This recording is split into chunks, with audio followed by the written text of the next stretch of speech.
उद्धव ठाकरेंची साथ सोडून शिंदे गटात गेलेल्या खासदारांवर आता सुप्रीम कोर्टाचा दणका बसणार. हो, मी असं बोलतोय कारण सध्या सर्वोच्च न्यायालयात दाखल झालेल्या एका याचिकेमुळे महाराष्ट्रातील बंडखोरीचं प्रकरण पुन्हा एकदा चर्चेत आलं आहे.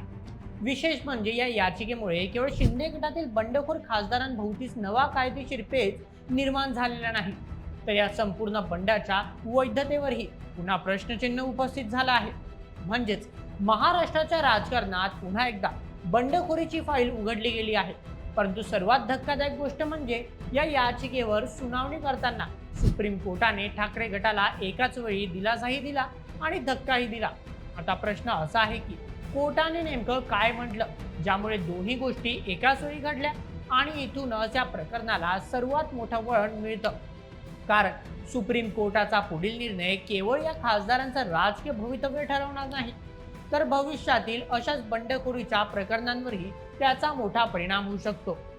मात्र आता सर्वात मोठा प्रश्न असा आहे की या याचिकेत नेमकी कोणती मागणी करण्यात आली आहे. शिंदे गटातील बंडखोर खासदारांसमोर खरंच नवं संकट उभं राहू शकतं का? आणि सुप्रीम कोर्टाच्या पुढील निर्णयामुळे महाराष्ट्राच्या राजकारणात पुन्हा एकदा मोठा ट्विस्ट पाहायला मिळणार का? तर चला या संपूर्ण प्रकरणामागचं सत्य आणि प्रत्येक महत्त्वाचा मुद्दा अगदी सविस्तर पद्धतीने जाणून घेऊया आजच्या व्हिडिओमध्ये.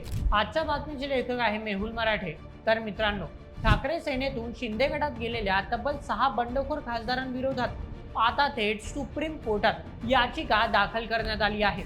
विशेष म्हणजे या याचिकेत केवळ त्या 6 खासदारांनाच आव्हान देण्यात आलेलं नाही, तर त्यांना देण्यात आलेल्या मान्यतेच्या वैधतेवर प्रश्न उपस्थित करण्यात आला आहे.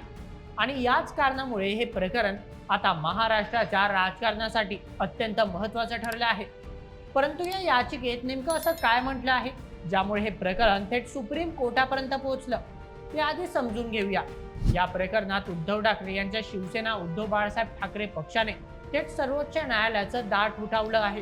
कारण लोकसभा सचिवालयाने ठाकरे गटातील 6 खासदारांचा शिंदे गटात झालेला विलिनीकरणाचा दावा मान्य केल्याचा निर्णय दिला होता. परंतु आता या निर्णयाला सर्वोच्च न्यायालयात आव्हान देण्यात आलंय. यामध्ये ठाकरे गटाने असा दावा केलाय की जर कोणताही खासदार फक्त एक वेगळा गट तयार करून दुसऱ्या पक्षात गेला तर अशा खासदारांच्या गटाला कायदेशीर मान्यता मिळत नाही. कारण हे खासदार लोकप्रतिनिधी असून पक्षाच्या चिन्हाखाली निवडून येतात. म्हणूनच फक्त वैयक्तिक राजकीय फायद्यासाठी पक्षांतरण करणं ही लोकशाही मार्गाला धरून नाही, असे देखील ठाकरे गटाकडून सांगण्यात आले आहे. विशेष म्हणजे यामध्ये 10व्या अनुसूचित पक्षांतराविरोधात जी तरतूद असते तिचं पालन झालंय का, हा सर्वात महत्त्वाचा प्रश्न युक्तिवाद करताना ठाकरे गटाकडून उपस्थित करण्यात आला आहे. परंतु आता इथेच सर्वात मोठा प्रश्न निर्माण होतो. जर ठाकरे गटाचा हा युक्तिवाद सर्वोच्च न्यायालयाकडून ग्राह्य धरला गेला तर लोकसभा अध्यक्षांनी या बंडखोर खासदारांना दिलेला मान्यता रद्द होण्याची भीती आहे. म्हणूनच आता राजकीय वर्तुळात असे प्रश्न विचारले जात आहेत की लोकसभा सचिवालयाने दिलेल्या मान्यतेचं आता नक्की काय होणार. आणि जर ठाकरे गटाने उपस्थित केलेला मुद्दा योग्य ठरला तर शिंदे गटात गेलेल्या या 6 बंडखोर खासदारांच्या भूमिकेवर त्याचा नेमका काय परिणाम होऊ शकतो. आता याच प्रश्नाचं उत्तर शोधण्यासाठी सर्वोच्च न्यायालयाने लोकसभा अध्यक्ष, लोकसभा सचिवालय आणि या सर्व बंडखोर खासदारांना नोटीस बजावली असून याची बाजू मांडण्याचे आदेश दिले आहेत. म्हणजे या प्रकरणात फक्त बंडखोर खासदारच नाही तर लोकसभा सचिवालय आणि लोकसभा अध्यक्ष देखील अडचणीत सापडले आहेत. मात्र असे असले तरी देखील न्यायालयाने या बंडखोर खासदारांच्या मान्यतेला तत्काळ स्थगिती देण्याची ठाकरे गटाची याचिका फेटाळून लावली आहे. याचा सरळ अर्थ असा आहे की एका बाजूला न्यायालयाने बंडखोर खासदारांना आणि लोकसभा अध्यक्षांना नोटीस बजावत ठाकरे गटाला दिलासा दिलाय, परंतु दुसरीकडे मात्र या निर्णयाला तात्काळ स्थगिती देण्याची याचिका फेटाळत धक्का देखील दिलाय. परंतु आता नेमका प्रश्न पडतो की या प्रकरणातील सर्वात महत्त्वाचा युक्तिवाद नेमका काय आहे आणि जर तो मान्य झाला तर पुढे नेमक्या कोणत्या मोठ्या घडामोडी घडू शकतात. तर चला ते देखील समजून घेऊयात. या प्रकरणी ठाकरे गटाचे असे म्हणणे आहे की लोकसभा सचिवालयाने या 6 खासदारांच्या विलिनीकरणाला मान्यता देताना कायदेशीर बाबींचा योग्य पद्धतीने विचार केलेला नाही. मात्र मान्यता तत्काळ रद्द करण्याची याचिका देखील फेटाळली आहे. म्हणूनच आता सर्वात मोठा प्रश्न असा आहे की जर सर्वोच्च न्यायालयाने पुढील सुनावणीत ठाकरे गटाचा युक्तिवाद मान्य केला तर शिंदे गटात गेलेल्या या 6 खासदारांवर त्याचा नेमका काय परिणाम होऊ शकतो? आणि याच ठिकाणी या संपूर्ण प्रकरणातील सर्वात महत्त्वाचा कायदेशीर मुद्दा समोर येतो, कारण याचिकेत ठाकरे गटाने असा दावा केला आहे की केवळ एका पक्षातील काही खासदार दुसऱ्या गटात गेले म्हणून त्याला आपोआप कायदेशीर विलीनीकरण मानता येत नाही. उलट अशा निर्णयापूर्वी कायदेशीर आणि पक्षांतर विरोधी तरतुदींचं काटेकोर पालन झालं का याची तपासणी होणं आवश्यक असल्याचं सांगितलं गेलं. आणि इथेच या संपूर्ण प्रकरणातील सर्वात मोठा कायदेशीर पेच निर्माण होतो, कारण जर या मुद्द्यावर सर्वोच्च न्यायालयाने सखोल सुनावणी घेतली तर केवळ या 6 खासदारांचाच प्रश्न राहणार नाही, तर भविष्यात अशाच प्रकारच्या पक्षांतर आणि विलीनीकरणाच्या प्रकरणांवरही त्याचा परिणाम होऊ शकतो.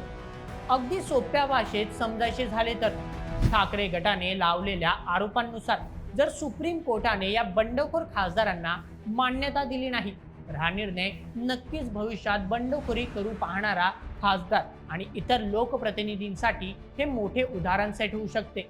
मात्र याचा सरळ अर्थ असा होत नाही की या खासदारांवर तात्काळ कोणतीही कारवाई होणार नाही, कारण सध्या सर्वोच्च न्यायालयाने फक्त याचिका स्वीकारून संबंधित पक्षांना त्याची बाजू मांडण्यास सांगितलं आहे.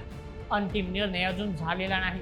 परंतु आता सर्वात महत्त्वाचा प्रश्न असा आहे की पुढील सुनावणीत सुप्रीम कोर्ट कोणती भूमिका घेऊ शकतं आणि या संपूर्ण प्रकरणाचा महाराष्ट्राच्या राजकारणावर नेमका काय परिणाम होऊ शकतो? आता त्याकडेच वळूयात. सध्या सर्वोच्च न्यायालयाने कोणताही अंतिम निर्णय दिलेला नाही, त्यामुळे शिंदे गटात गेलेल्या 6 खासदारांच्या स्थितीत तात्काळ कोणताही बदल होणार नाही. परंतु या प्रकरणावर सुनावणी सुरू झाल्यानंतर दोन्ही बाजूंकडून मांडण्यात येणारे युक्तिवाद अत्यंत महत्त्वाचे ठरणार आहे.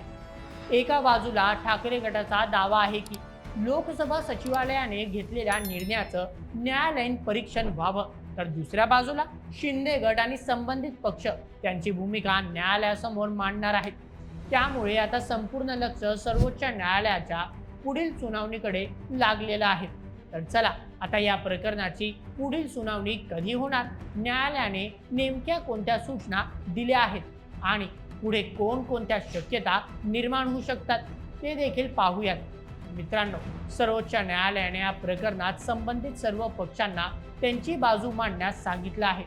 म्हणजेच आता लोकसभा सचिवालय, लोकसभा अध्यक्ष आणि या प्रकरणाशी संबंधित पक्ष न्यायालयासमोर आपापले युक्तिवाद मांडतील. त्यानंतर या सर्व मुद्द्यांचा विचार करून सर्वोच्च न्यायालय पुढील भूमिका निश्चित करणार आहे. मात्र इथे एक गोष्ट स्पष्टपणे समजून घेणं गरजेचं आहे. याचिका दाखल झाली म्हणजे लगेच कोणत्याही खासदाराचं सदस्यत्व रद्द होत नाही किंवा तत्काळ कोणतीही कारवाई होत नाही. त्यासाठी न्यायालयाची संपूर्ण सुनावणी आणि त्यानंतरचा अंतिम निर्णय महत्त्वाचा ठरणार आहे.